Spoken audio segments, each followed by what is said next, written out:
الحمد لله رب العالمين والصلاة والسلام على أشرف الأنبياء والمرسلين سيدنا ونبينا قرة أعيننا محمد أفضل النبيين وعلى آله وأصحابه والتابعين.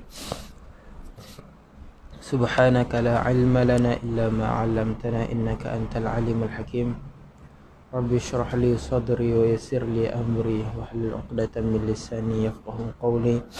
ربي يسر ولا تعسر وتمم بالخير. نويت التعلم والتعليم والتذكر والتذكير والنفع والانتفاع والإفادة والاستفادة والحث على التمسك بكتاب الله وسنة رسوله ودعاء للهدى والدلالة على الخير ابتغاء وجه الله قرب ثوابه سبحانه وتعالى. قال المصنف رحمه الله تعالى ونفعنا به وبعلومه في الدارين آمين. Dan rukun yang pertama inilah sebagai asas dan tunjang utama. Kitab Misbahul Munir. Hak saya tinggal tanda hak lama dulu di situlah, betul dah. Kuasa 4. Kalau kuasa 4 bawah kali. Ada. Oh tu Jawi Rumi ya. Jadi sambungan pengajian mingguan lah ni. Masih lagi di awal-awal kitab, musannif nak cerita kepada kita tentang agama, pengenalan agama ataupun kita kata ugama, bahasa Arabnya sebut ad-din, dan juga pembahagian agama. Jadi agama ni ulama menyebut terbahagi kepada 3 berdasarkan hadis Jibril yang akan dia datangkan nanti muka surat seterusnya nanti akan ada. Di dalam hadis tu Sayyidina Jibril alaihissalam datang jumpa Nabi nak mengajak para sahabat. Jadi dia mai berupa dengan seorang lelaki yang tak dikenali, tanya dekat Nabi apa dia Islam, apa dia iman, apa dia ihsan dan juga hari kiamat. Tanda hari kiamat, alamat hari kiamat, berlaku hari kiamat. Tanya kepada Nabi. Tanya tu sebagai nak mengajar kepada sahabat tentang agama. Nabi kata apa? Apa last kali tu? Tanya Sayyidina Umar, tahu tak siapa dia? Sayyidina Umar kata tak tahu. Maka Nabi kata itulah Sayyidina Jibril, dia datang nak mengajar kepada kita ni sahab tentang agama. Jadi agama ni terkumpulnya, terbentuknya, terdirinya dengan 3 benda, iaitu Islam, iman dan ihsan. Kalau tak ada 3 ni tak sempurna. Kalau ada iman dan Islam, maka adalah agama, tapi tak sempurna lagi. Perlu ihsan. Ihsan ni dia nak menyempurnakan agama.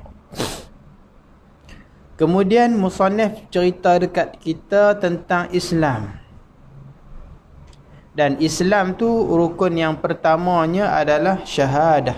Yang kita mengucap 2 kalimah syahadah. Kita menyaksikan dengan lidah kita bahawa tiada Tuhan melainkan Allah, Nabi Muhammad utusan Allah. Kemudian kata musannif, kita sambung, dan rukun yang pertama inilah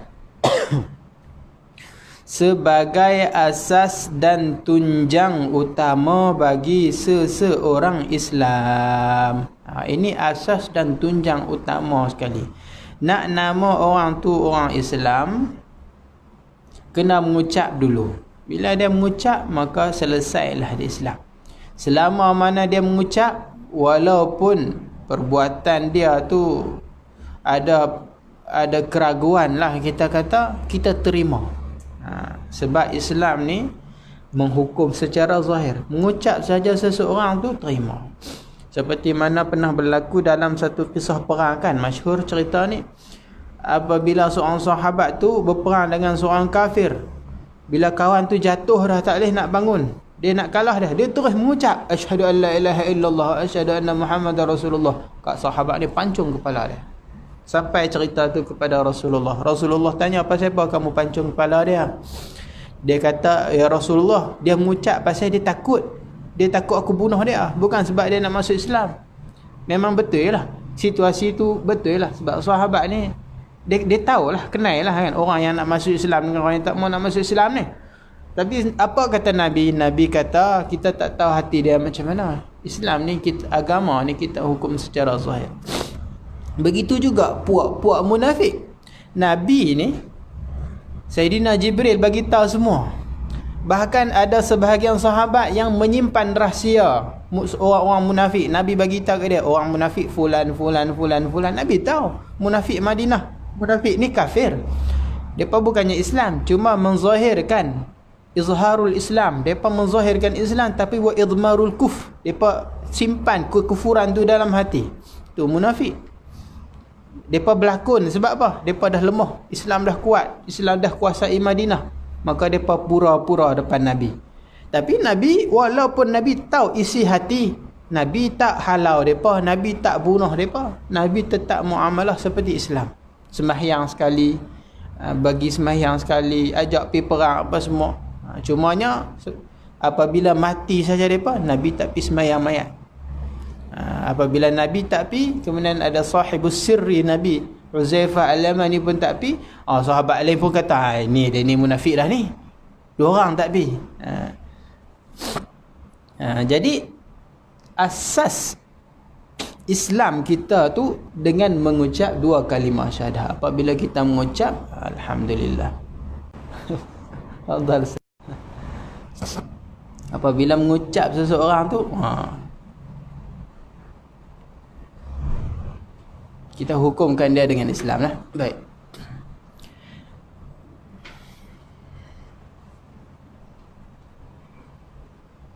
Sehingga tidak dihukumkan dengan seseorang itu dengan Islam kecuali ianya menyebut dengan lidahnya akan dua kalimah itu.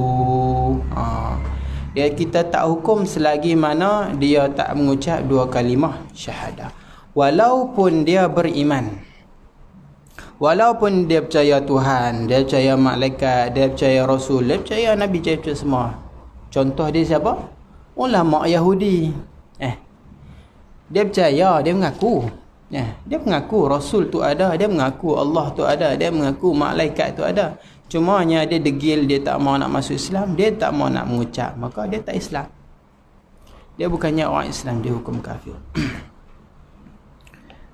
Bahkan kalau ada orang zaman law pun macam tu, macam mana? Sekarang ni oleh kerana agama kafir ni dia kuat, hatta di negara kita sekalipun kan, walaupun kita ni negara Islam, tapi undang-undang Islam ni nak laksanakan secara 100% tu tak mampu. Jadi mungkin ada daripada keluarga-keluarga yang kafir, dia masuk Islam salah seorangnya, contoh anak dia, contoh mengaji sekolah orang Melayu, kawan dengan orang Melayu, kenal lah Islam ni, tertarik, jatuh hati dengan Islam, mula belajar pelan-pelan, belajar siapa itu Nabi, siapa itu Allah, rukun Islam, rukun iman, begini-begini, maka kukuh 100% dalam hati dia bahawa Allah itu ada, Nabi Muhammad itu Rasulullah. Tapi nak mengucap asyhadu tu takut. Mak ayah dia garang, keluarga dia semua agama totok punya ni, kuat ni. Agama contohnya agama lain lah daripada agama Islam. Jadi dia takut nak mengucap. Akhirnya dia meninggal dalam keadaan tak sempat nak mengucap. Habualah masing-masing. Habualah masing-masing kan. Tapi dalam keadaan hati dia tu beriman dengan Allah. Macam mana pula orang yang macam ni? Dia tak mengucap. Ini khilaf ulama. Sebahagian ulama kata dia ni tetap kafir. Sebahagian ulama kata dia ni tetap kafir. Maksudnya selama-lamanya dalam neraka lah. Sebahagian ulama kata dia beriman. Dia tetap beriman di sisi Allah. Sebab apa? Sebab cukup rukun iman dia. Rukun iman 6 tu semua dah ada. Percaya Allah, percaya malaikat, rasul, kitab dan sebagainya. Dia dah percaya. Kukuh 100% jazam di dalam hati. Cumanya dia tak mengucap saja. Jadi mengucap dua kalimah syahadah ni dia khilaf ulama. Dalam Jawharah kata wa qila syartun kal amal wa qila bal syatrun wal islam ashrahanna bil amal. Wa qila syartun wa qila syatrun. Dia ada beza. Kata qil dia syarat, kata qil dia syatrun, sebahagian. Syartun kal amal, dia syarat seperti mana amal. Wa qila syatrun, maknanya dia juzuk sebahagian. Juzuk sebahagian, maknanya nak nama agama ni kena ada dia sebahagian daripada agama. Kalau tak ada, tak nama agama. Sebahagiannya kata itu syarat gitu.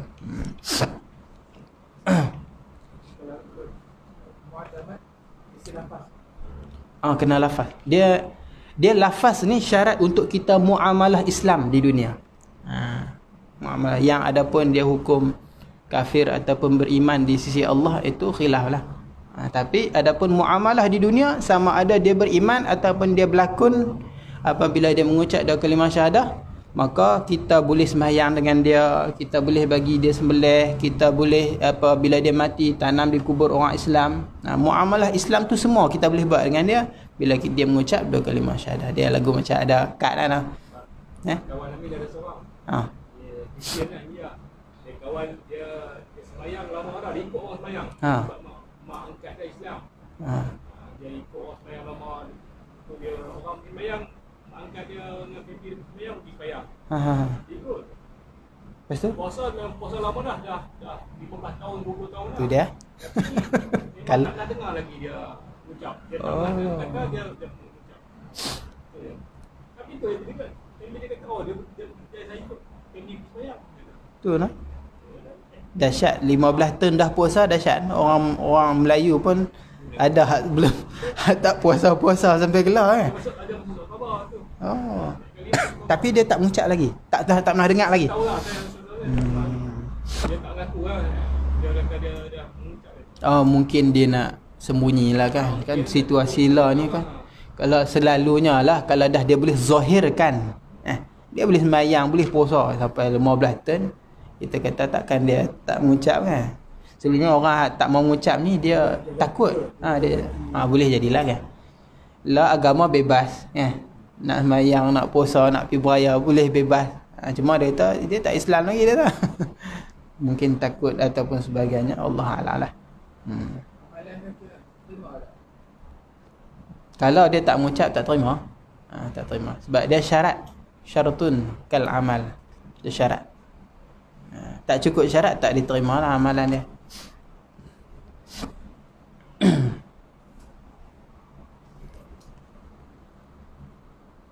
Habisnya itu cerita dia. Syarat tu untuk siapa? Itu untuk orang-orang yang nak masuk Islam lah.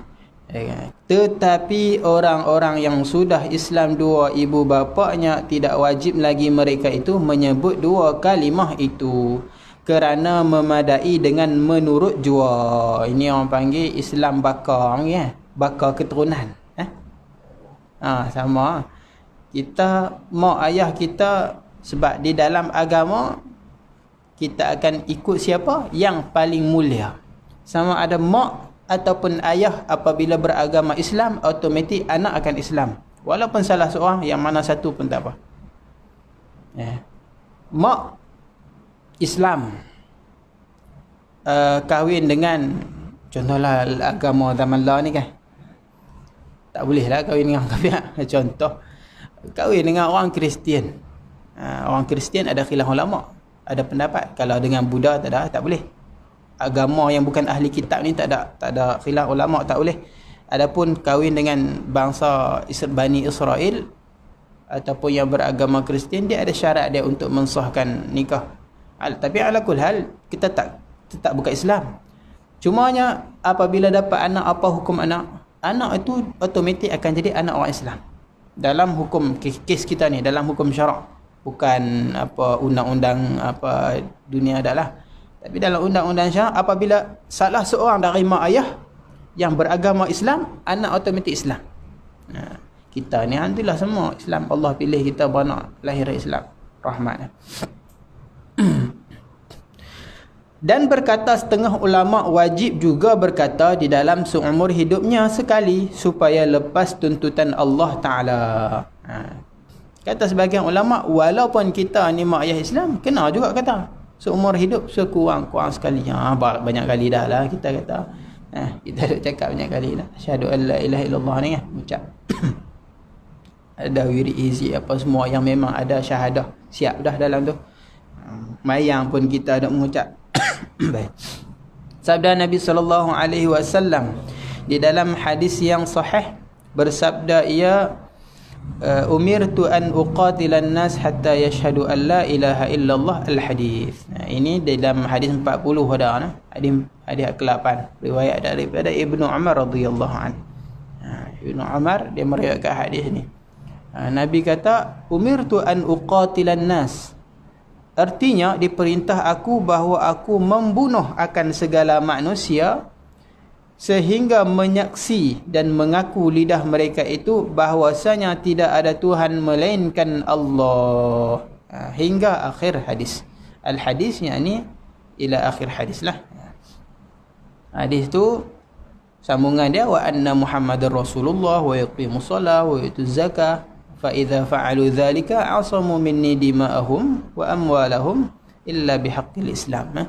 Apabila dah mengucap sembahyang, zakat, apabila sifulan-sifulan yang buat benda-benda yang macam ni, maka Nabi kata dia terpelihara daripada aku, darah dia, harta dia. Dalam hadis sebut apa? Mengucap, sembahyang, zakat. Maknanya di antara yang besar sembahyang dan zakat. Kalau orang tak sembahyang dan zakat akan dihukum bunuh. Dalam hukum syarak begitu.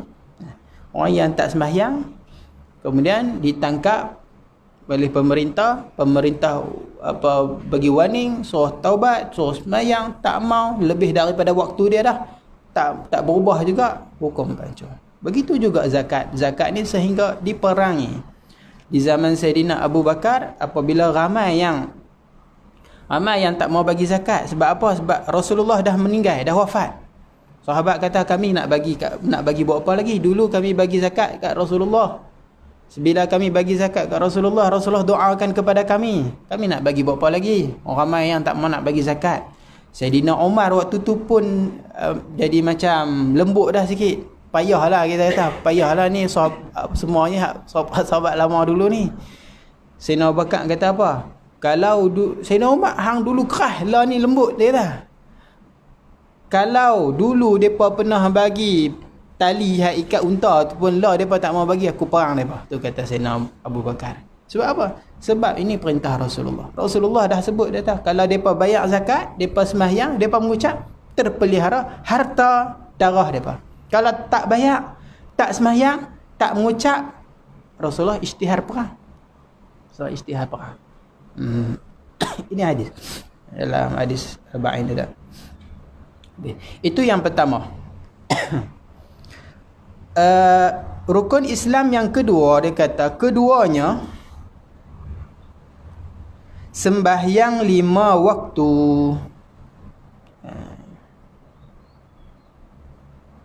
Sembahyang 5 waktu. Tak ada huraian. Sembahyang 5 waktu, tapi itu saja. Sembahyang 5 waktu. Dan sembahyang ni rukun Islam nombor 2. Maknanya dalam ranking hak paling besar sekali, utama sekali adalah sembahyang. Barang siapa yang tak sembahyang yang kita sebut tadi, maka dalam hukum fiqhnya, apabila lebih daripada waktu jamak bagi sembahyang yang ada jamak, contohnya tak sembahyang zuhur sampai masuk asar, ataupun tak sembahyang maghrib sampai masuk isyak, maka benda ni kena report. Kalau ada zaman kita ni pemerintah yang kuatnya Islam, maka kita kena buat aduan lah, ni ada orang yang tak menunaikan solat. Jadi qadhi kena ambil tindakan, kerahkan polis lah SOP macam-macam kuat, orangnya boleh buat macam-macam punya. Jadi kerahkan orang yang ada autoriti dia yang kuat kan. Pi ketuk rumah. Saya menerima laporan tuan ni tak solat. Kan? Ada keuzuran apa, boleh sila inilah. Kalau dia kata saya ni gini, dia ada alasan dia, kita boleh terima lah. Tapi kalau dia kata saya malas ke apa ke, bagi warning lah. Dia kata kena taubat apa semua, ikut syarat-syarat dia. Tapi bila dia engkar, maka bawa hukum, ada hukuman lah. Hukuman apa kalau dalam orang Islam? Itu hukuman dia.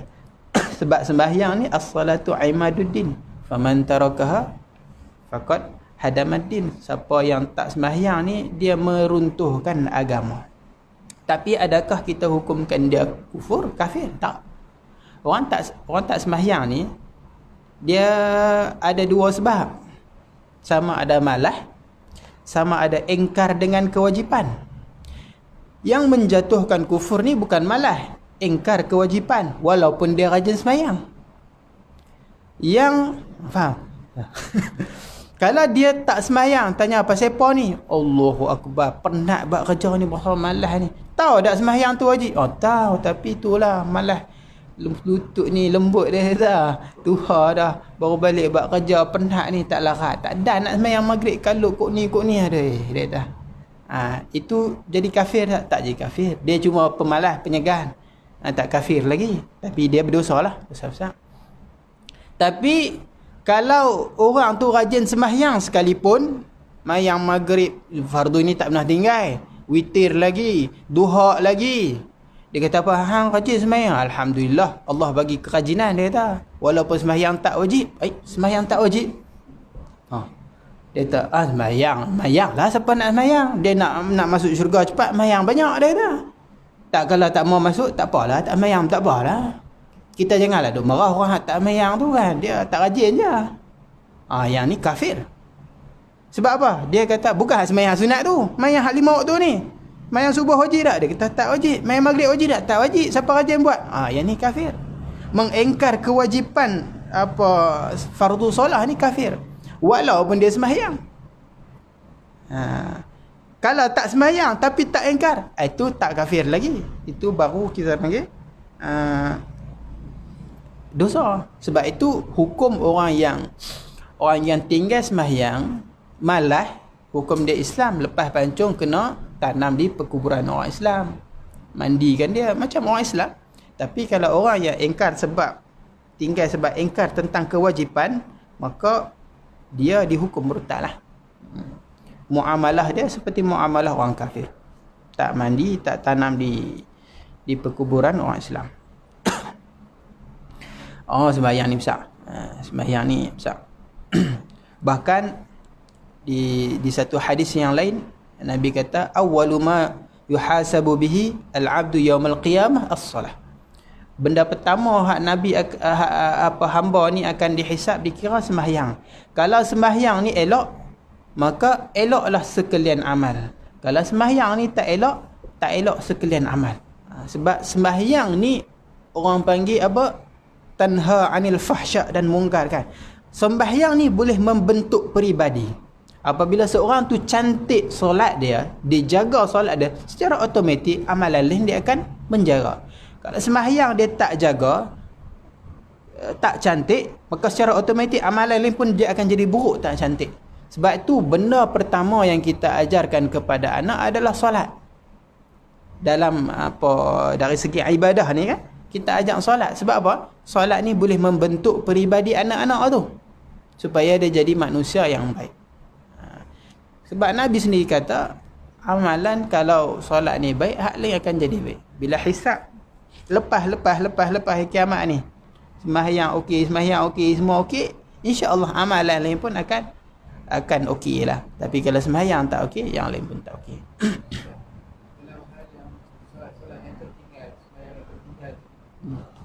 Kewajipan untuk membayar, untuk mengqada itu ataupun qaul yang mengatakan wajib ataupun ada yang kata tak wajib. Yang saya tahunya bila tinggal wajib qada lah. Sampai bila-bila. Cuma cara nak qada tu ada sebahagian pendapat ulama kata wajib bersegera. Ada sebahagian ulama kata tak wajib, cuma jangan lalaikan sahaja. Kalau ikut pendapat yang mu'tamad, pendapat Syekh Ibnu Hajar, orang yang dia tinggal solat dengan sengaja ataupun dengan kesalahan dia, contohnya zaman muda tak solat, itu maknanya kesalahan lah kan, bukannya ada uzur apa, maka wajib dia bersegera.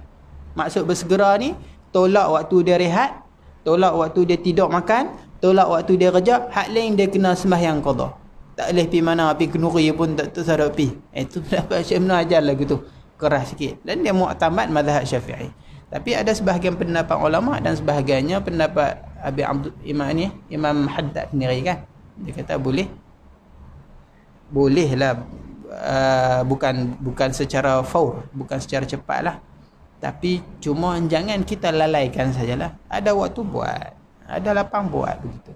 Wajib qada tu dia start daripada dia akhir 15 tahun ataupun start akhir, kalau dia awal dia akhir balik 9 tahun awal sangat. Wajib qada bila dia mula tinggal.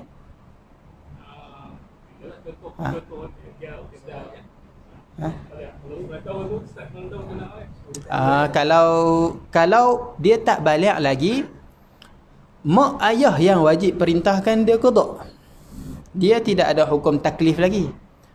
Untuk hukum orang yang belum baligh, kebanyakannya jatuh kepada mak ayah lah. Dia buat apa-apa pun mak ayah wajib perintah dia buat benda yang wajib, dan juga sunat perintahkan dia buat benda yang sunat. Kalau dia tak sembahyang subuh, kalau dia tak sembahyang zuhur dalam tempoh umur yang tak balik lagi, mak ayah ni wajib perintah. Abang tadi tak sembahyang nak bangkit lambat nah. Ni qada. Kena perintah, ajari mereka ni. Ajak depa. Qada lah. Tapi kalau dia tak qada juga, tak ada dosa apa kat dia. Dia akan balik lagi. Dia kata, baik ayah, dia masuk dalam bilik, dia tutup pintu, dia main PSP. Settle masalah. Tak adalah dosa kat dia. Tak ada, dia bukannya. Cuma mak ayah tu kena ajak train anak-anak. Hantar benda-benda hak sunat. Hantar benda-benda hak sunat pun mak ayah kena train anak. Dia latih. Sebab anak ni mudah dibentuk. Mak ayah tu kalau ajak dia jadi askar, dia jadi askar. Dia ni tengok hak budak hak bersili tu. Tengok. Budak kecil tu. Tu 7 tahun dia ajak daripada kecil tu. Jadi bersili, perut berpetak-petak. Hafal semua pergerakan Bruce Lee tu. Kita kata kalau nak ajak sembahyang, ajak tu Ustaz, ajak tu lagi susah. Dia anak Jepun tak salah. Cuma dia fanatik dengan Bruce Lee kan. Maknanya boleh latih. Bukan senang tu kan. Pergerakan Bruce Lee dia hafal. Dalam satu filem tu, Bruce Lee lawan tu dari awal scene sampai habis, dia tak tengok pun, dia ikut sama. Maknanya boleh dilatih. Anak ni dia mudah menangkap apa sahaja yang kita ajak dia. Kalau ajak dia main handphone banyak, dia jadi main handphone banyak. Kalau ajak dia suka dengan Al-Quran, suka ni. Tapi itulah rezeki bukan senang lah. Bukan senang lah. Cakap ni mudah lah, ajak. Tapi macam tu lah ulama perintah cakap kat kita, itu aturannya. Jadi kita nak ajak macam mana? Carilah, usahalah, belajarlah macam mana nak didik anak. Kadang-kadang Allah bagi rezeki anak-anak tu mudah ikut, tapi setengahnya Allah tak rezekikan anak-anak tu mudah ikut, payah. Rezekilah masing-masing. Lepas dia balik dia tak semayang juga, kita perintah dia tak semayang tu hukum dia tanggung dosa sendiri ke? Dia tanggung. Mak ayah kena perintah juga sebab masih lagi duduk serumah. Kecuali dia lari duduk tak lain, itu tak apa. Kalau duduk dalam rumah, mak ayah dia wajib. Ni hang pasal apa? Tak semayang ni, dah balik ni. Kena ingat. Tapi kalau dia tak, itu dosa atas dia lah. Sebab mak ayah dah habis dah tanggungjawab dah. Masuk bilik masih PSP lagi. Hak tu salah dia tu. Akan salah mak ayah tu. salah kita bagi PSP dah. Ada. Tu teknik lah, teknik. Teknik. Yang penting masa kita kena arah lah. Kena arah lah. Arahan tu kena ada. Kan Nabi dah ajak 7 ton perintah. Perintah. 10 ton rotan. 7 ton perintah serta ancaman kalau berhajat. Tapi tak rotan. Abang mayang dah. Balik lagi, tak main lagi. Baru umur apa? 8 tahun. Tak semayang lagi. Abang ni semayang. Ayah kata semayang ni. Sekejap lagi ayah rotan kot. Bagi ancaman keras. Tapi kita buat tak? Tak buat. Walaupun dia tak semayang, jangan buat. Sebab umur ni Nabi tak bagi buat lagi. Sebab apa? Dia, otak dia tu masih belum boleh menerima benda yang kasar-kasar macam tu. Tapi bila berhajat kepada ancaman, kita ancam dia. Abang ni buat ni. Nak ayah denda, nak ayah gini, nak ayah buat ni. Ancam sahaja. Tapi kita belum buat lagi. Apabila sampai umur 10 tahun, macam tu juga. Suruh. Tak buat lagi. Keras sikit ancaman. Kalau tak buat sebab dia berperingkat. Bukan abang sembahyang tak sembahyang bom. Dia pun terkejut pasal apa ni. Ancam dulu bagi dia faham. Bila kita dah ancam dia, dia pun faham. Bila kita pukul, dia tahu sebab apa. Abang ni sembahyang, ayah bagi warning ni. Tak sembahyang lagi nak habis waktu ni. Sekejap abang kena rotan kot. Tak sembahyang lagi. Abang ni ayah dah cakap kan tadi kan, tak apa. Bang sikit-sikit.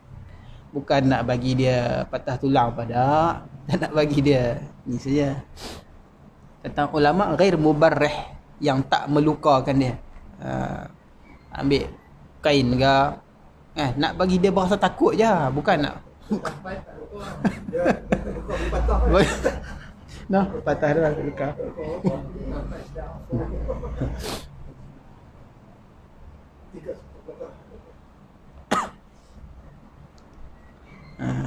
Jadi orang yang habis kalau orang hak jaga sembahyang ni sebahagian hadis menceritakan apabila dia jaga solat dia, nanti hari kiamat dia akan datang dengan keadaan berseri-seri. Ada di dalam satu hadis, di dalam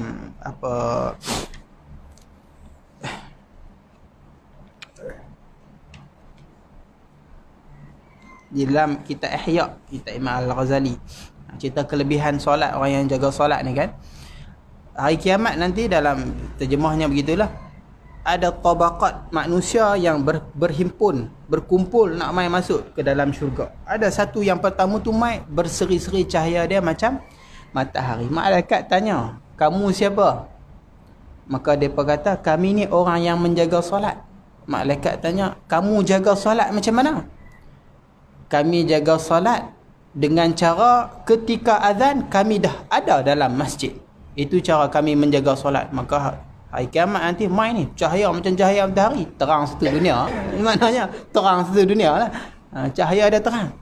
Mai pula tabaqat yang kedua, mai geng gerombolan yang kedua pula. Hak ni berseri-seri juga, tapi hak ni kurang sikit. Macam depa berseri ni seumpama bulan. Seumpama bulan purnama, cantik lah. Bulan purnama ni cantik, walaupun malam terang juga kan. Terang juga, tapi tak seterang matahari. Maka malaikat tanya, hampa ni siapa? Dia kata, kami ni orang yang menjaga solat.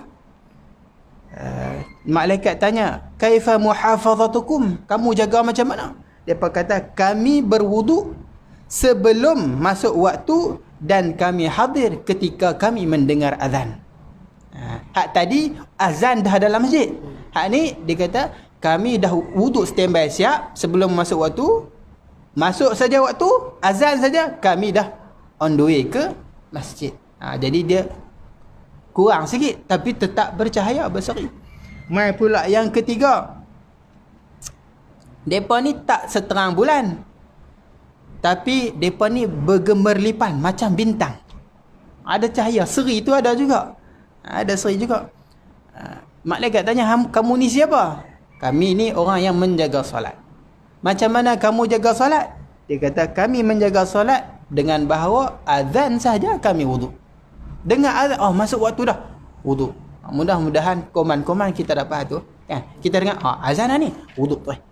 Kita pun siap. Maknanya dengar saja masuk tu, terus kita nak bersiap. Kalau kita tengah rehat-rehat, azan dah, kita pun bangkitlah. Mandi, Wuduk maknanya azan, kita bersiap untuk solat. Berwuduk terus nak bersolat. Mudah-mudahan dapat kita dari golongan yang ketiga. Kemudian ketiga, memberi zakat. Allah Alam.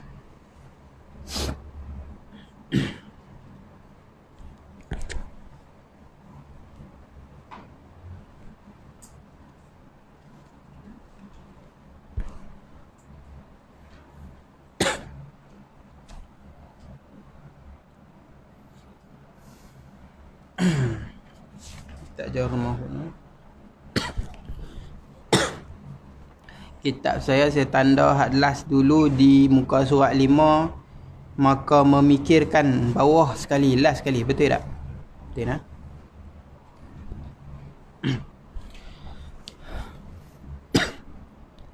Jauharul Mauhub masih lagi membicarakan tentang fadilatul fikri, kelebihan kita berfikir, bermuhasabah, merenung.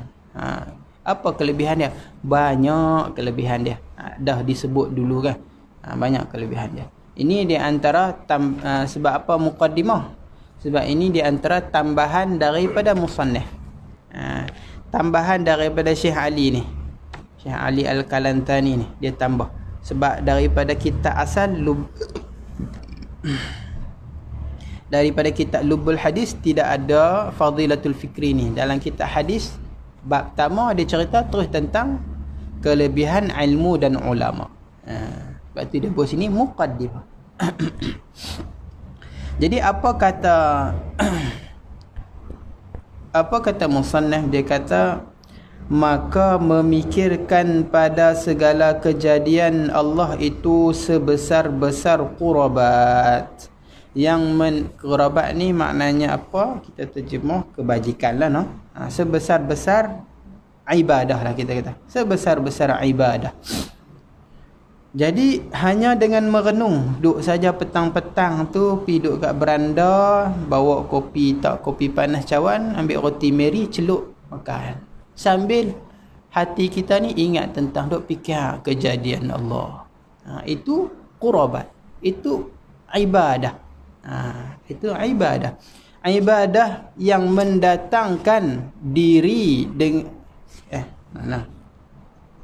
yang mendampingkan, yang mendekatkan diri dengan dia, dengan fikir tadi kepada Allah.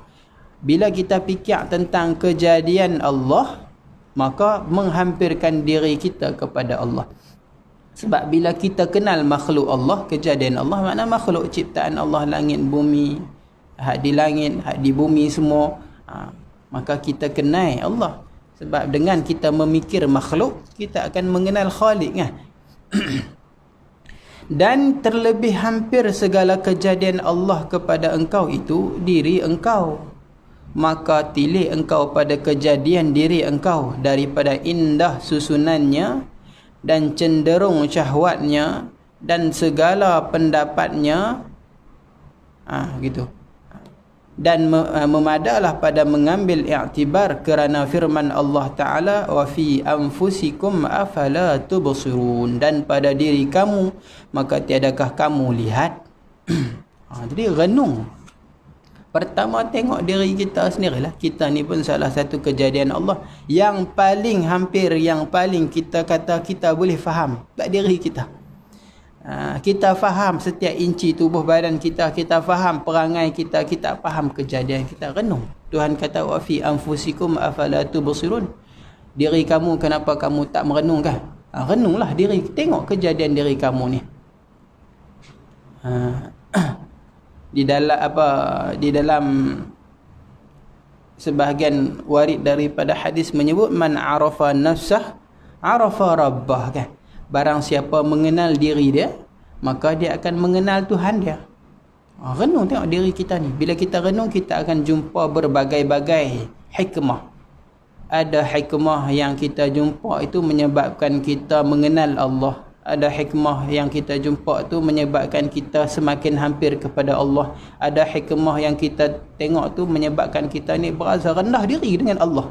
Berbagai-bagai hikmah yang kita boleh jumpa apabila kita renung diri kita.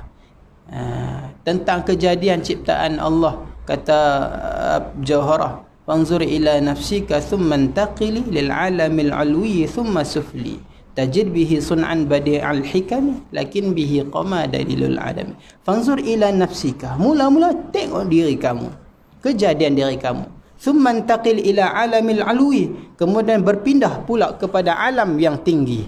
Tengok langit, tengok ciptaan Allah, 7 lapis langit tu, agungnya ciptaan Allah. Kemudian summa sufli, kemudian tengok pula alam yang sufli yang di bawah ni. Tengok awan, tengok udara, tengok pokok, tengok bukit, tengok laut.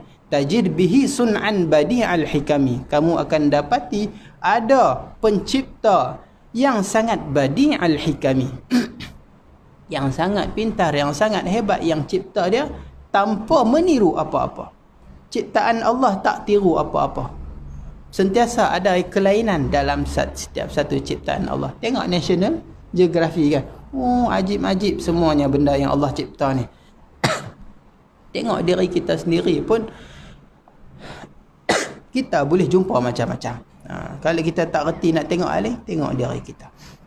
Renung diri kita. Sayyidina Ali kata, dia kata, hai Ibnu Adam, ni nak mengajar kepada kita merenung diri kita lah ni. Hai Ibnu Adam, apa yang hang bangga sangat dengan diri hang? Apa yang hang bangga sangat dengan diri hang ni? Ma li ibni Adam wal fakhar. Apa yang ada pada anak Adam untuk dia nak berbangga? Apa? Imam Al-Ghazali kata, apa yang ada pada Ibnu Adam yang kamu nak berbangga? Awal kejadian kamu daripada air yang hina. Akhir kejadian kamu dari bangkai yang busuk. Dan antara keduanya kamu membawa najis dalam perut.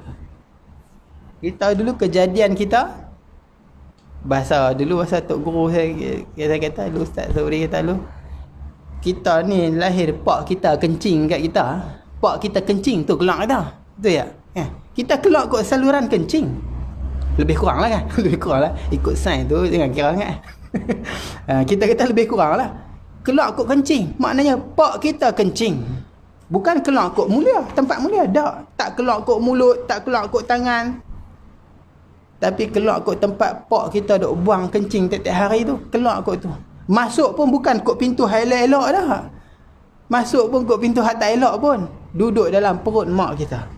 40 hari jadi nutfah, 40 hari jadi alaqah. Alaqah tu duk makan apa? Dah jadi mudghah, dah tiup roh, makan apa? Makan darah haid mak kita. Makanan kita dulu apa? Darah haid. Darah hak duk buang dalam tong sampah, hak orang duk buang tu. Hak orang tak mau tu. Hak orang jijik tu. Itulah makanan kita dulu. Apa yang special sangat? Apa yang special? Lepas tu keluar pun kod jalan tu juga. Mak kita kencing kita pula, keluar pula kita. Bila dah besar, bawa tai pi mata atas. Tak mandi sehari, badan busuk. Renung tengok diri kita lah. Kita akan rasa, rendahnya diri aku ni. Hinanya diri aku ni. Tak ada apa yang special pun. Bila kita renung macam tu, teruknya. Bila mati nanti, kita akan tinggal semua benda. Dan kita ni akan jadi bangkai yang paling busuk dalam dunia. Tak ada bangkai binatang lagi busuk daripada bangkai manusia. Sebab makan macam-macam. Makan hak halal, makan hak haram, semua kita makan. Makan buah lah, makan daging lah, makan semua jenis makan. Jadi bangkai kita ni busuk. Tak ada hak special. Raja sekalipun kalau mati, tak ada siapa simpan bangkai dia dalam rumah tidur sebilik, tak ada. Firaun depa awit pun depa bubuh dalam keranda dia. Orang tak simpan kat dalam rumah tak. Busuk. Tak ada siapa nak simpan kita dalam rumah. Bila kita dah mati, tak ada siapa nak simpan. Orang tahu kita dalam tanah. Tak ada hak special. Itu manusia. Tu renung. Daripada mana kita nak main rasa semua tu? Apabila kita suka merenung. Itu hikmahnya merenung. Merenung ni membuatkan kita ni berasa insaf. Berasa insaf tentang kejadian diri kita ni. Yakni pada diri kamu itu beberapa tanda menunjuk atas kamal qudratullah Ta'ala. Maka tiadakah kamu mengambil i'tibar dan kamu tilik barang yang pada diri kamu daripada permulaan kejadian kamu hingga kesudahannya, daripada indah susunannya. Daripada indah susunan. Allah cipta kita ni cantik. Allah bagi jadi kepala ke atas.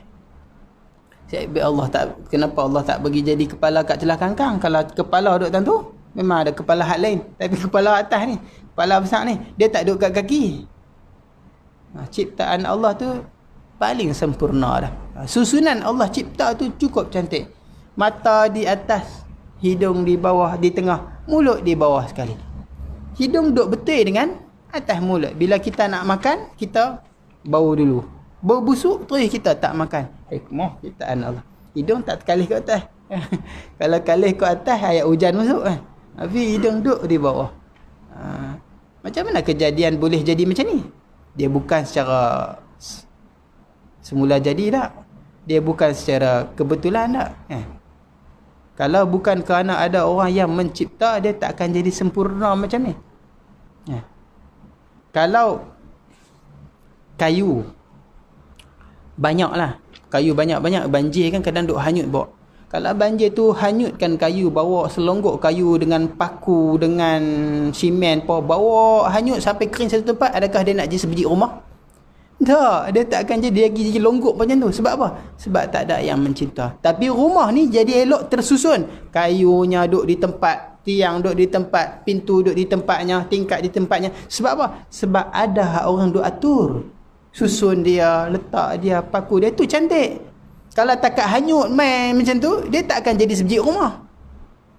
Sebab tu kejadian manusia, kejadian alam, apabila kita merenung, apabila seseorang tu renung, dia kata, mustahil boleh jadi sendiri automatik macam ni tak. Cukup sempurna. Mustahil. Itu renung, kita akan dapati apa? Kamal qudratullah. Indah susunan. Kemudian susunan satu hal kemudian daripada satu hal, dan sangat ajib hukumnya, dan sangat teguh perbuatannya, dan beberapa yang halus-halus daripada lataif yang mulia-mulia, seperti nur iman dan ma'rifah dan akal dan lahirnya. Kena semua iman yang Allah bagi kepada kita. Ada orang yang Allah tak bagi iman, ada yang Allah dah bagi iman, tapi iman dia hanya lemah. Ada yang Allah bagi iman, imannya kuat. Ada yang Allah bagi akal, tapi dia tak boleh berfikir dengan sempurna. Ada yang Allah tak bagi dia cerdik pun, tapi alhamdulillah Allah pilihkan dia datang ke dalam agama. Ada orang bagi jadi dia bijak-bijak, ngaji pandai-pandai, tapi duduk di jalan yang salah. Ini anugerah Allah.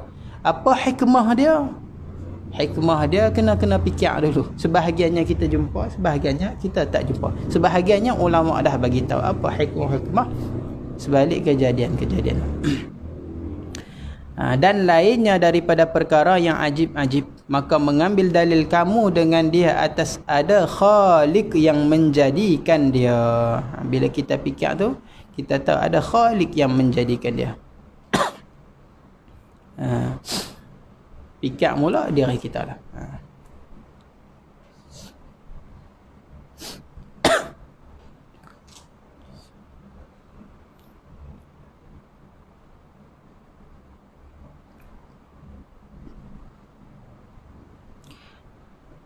Sikit lagi kita baca nah.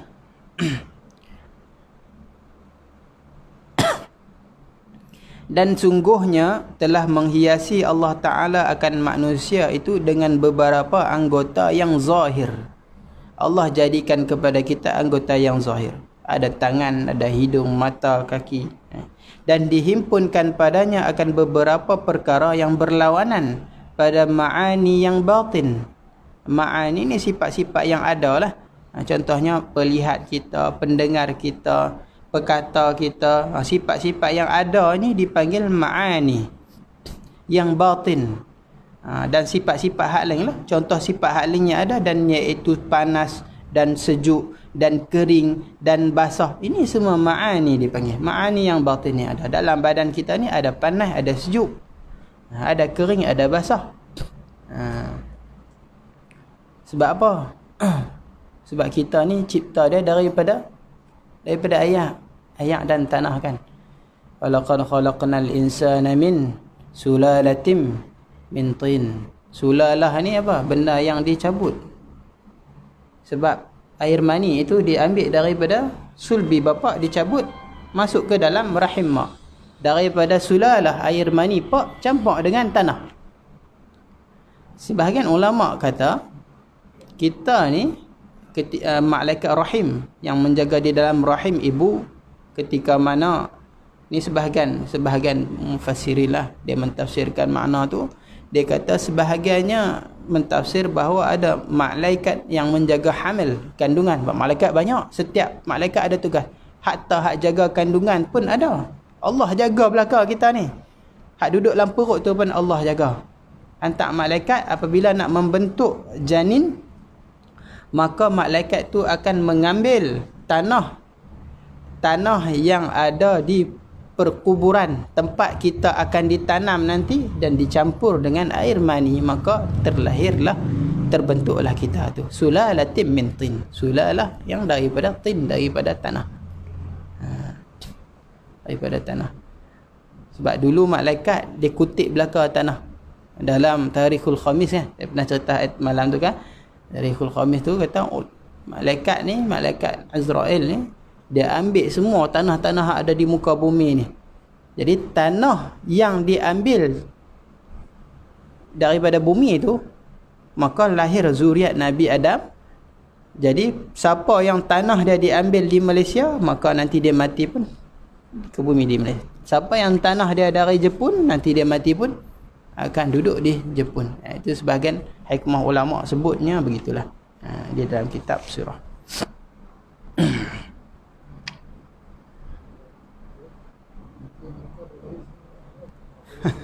Sebab tanah sini ada akan mati sini.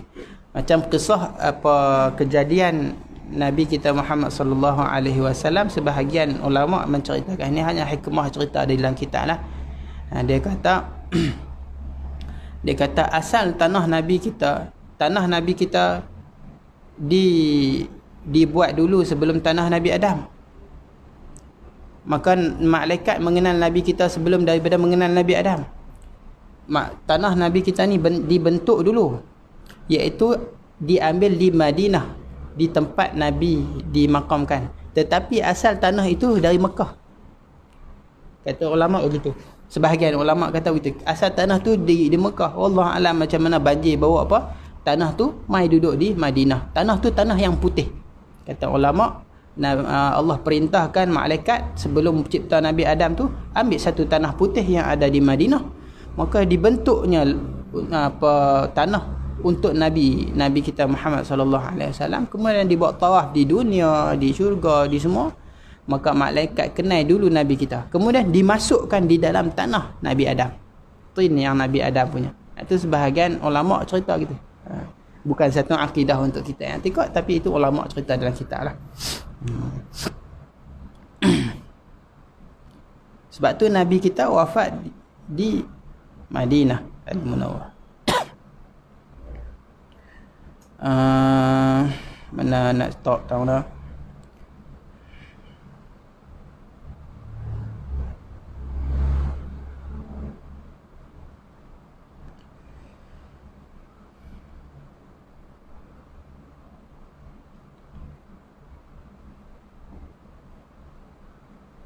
Maka iaitu daripada ajib kudratnya yang tiada kuasa.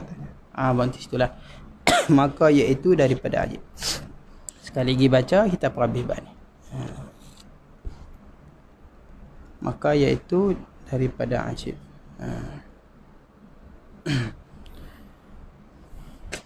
Berfikir ni banyak kelebihan dia. Merenung diri ni banyak kelebihan dia.